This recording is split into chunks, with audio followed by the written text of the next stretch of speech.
that these kids know they're sick, but they need help, but they're determined to live. And I just thought, well, the battle that I was about to fight by running over 5.5 million footsteps across America was in no way as difficult as the battle that these kids are fighting.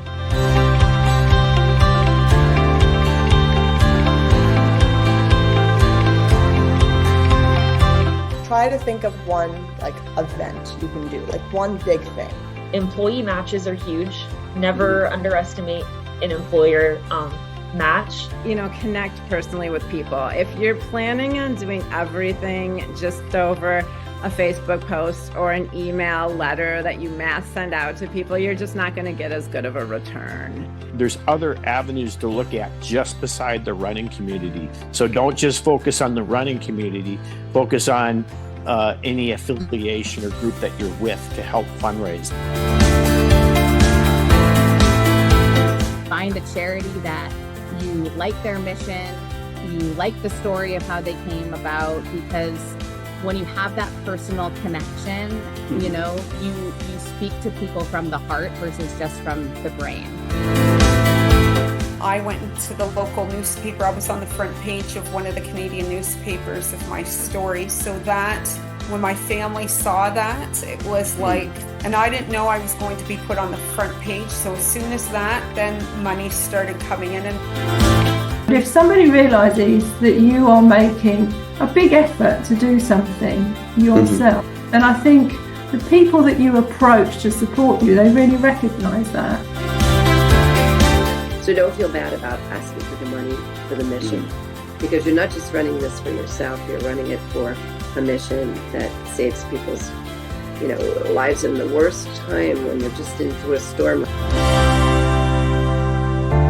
And we've been working to promote the benefits of running for mental health ever since, with programs and events and education and so many ways to get involved with Still I Run, and there's so many ways to be challenged to get out there and run for your mental health.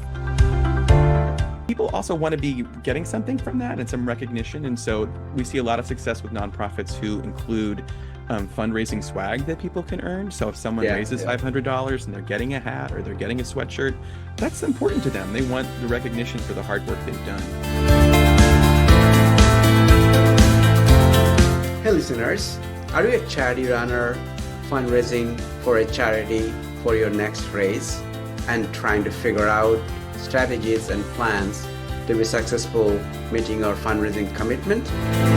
Welcome to Fundraising in 26.2 podcast, where I'm bringing together successful charity runners, nonprofit organizations, and peer-to-peer fundraising platforms with a goal to bring forward proven, practical, and creative strategies and best practices to help you meeting your fundraising goals. So stay tuned and make sure you subscribe to this podcast to get notified as we publish the conversations. I'm your host, Kamal Dada. Thanks for listening.